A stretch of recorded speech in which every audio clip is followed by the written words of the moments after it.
Alright guys, getting ready to shoot a video on these two units right here about values of trade-ins and how it works. But this Grand Wagoneer has had a ton of attention. Very popular unit.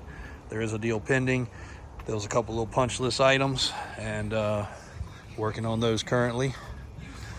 One, temperature sending unit getting replaced and test for the temperature gauge. But while doing all that, also one of the door locks wasn't working.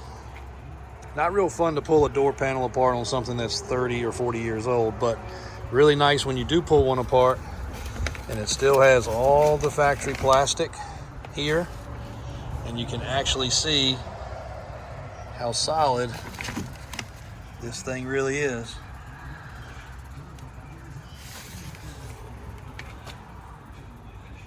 Obviously the vehicle's probably been painted because paint's in pretty good shape, but nobody ever really takes time to pull a door panel off. And you can see this is original black paint behind the door panel, and it's not all cobbled up, covered in rust. The door lock actuator needed to be fixed, so that's what he's doing now. And also, while it's apart, greasing up all the areas that can be greased thoroughly, so that way the door panel goes on for another 10 or 15 years and everything has a little lubrication. But very tedious work, to say the least. We can't do it to all of them, but this is one thing the customer did ask, so we said we'd surely check it, and we are. Also might do some custom shocks for him. Hadn't decided yet. Again, he had some other punch list items he wanted to take care of. Stereo, something else. So anyway, pretty cool Grand Wagoneer getting some love. Yep, door's locked.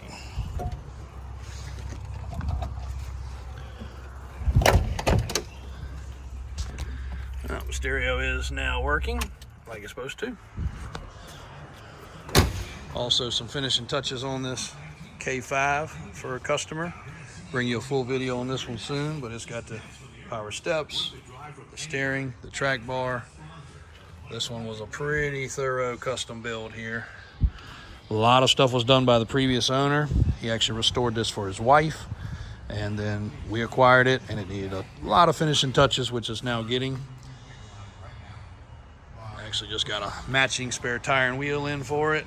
He's going to do a tire carrier at some point on the back.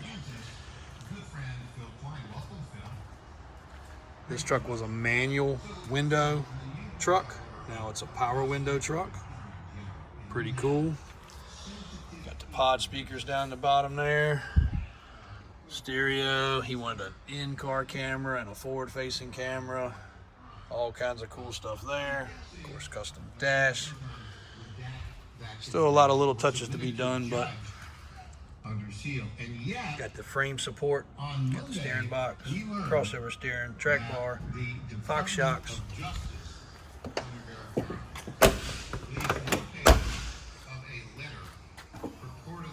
Power steps. Pretty cool. So, going together nice. Another square body there, getting a bunch of maintenance. A couple OBS's. Cummins swap here. Solid axle swap there. Solid axle swap there. Another square body. Another Grand Wagoneer. And this video, if you guys are ever curious, because we know some people don't understand and dealers don't take the time to explain it, and you sign a bunch of paperwork, and once your paperwork is signed, you're stuck. So this video here is very thoroughly going to point out what not to do when buying a vehicle, or what to look for when buying a vehicle. Again, not saying all dealers do it wrong, but this is where it gets to be very fast paced, very misunderstood. So we're going to go over a bunch of figures, values, and how it works. So stay tuned, guys. Let us know what we can do to help.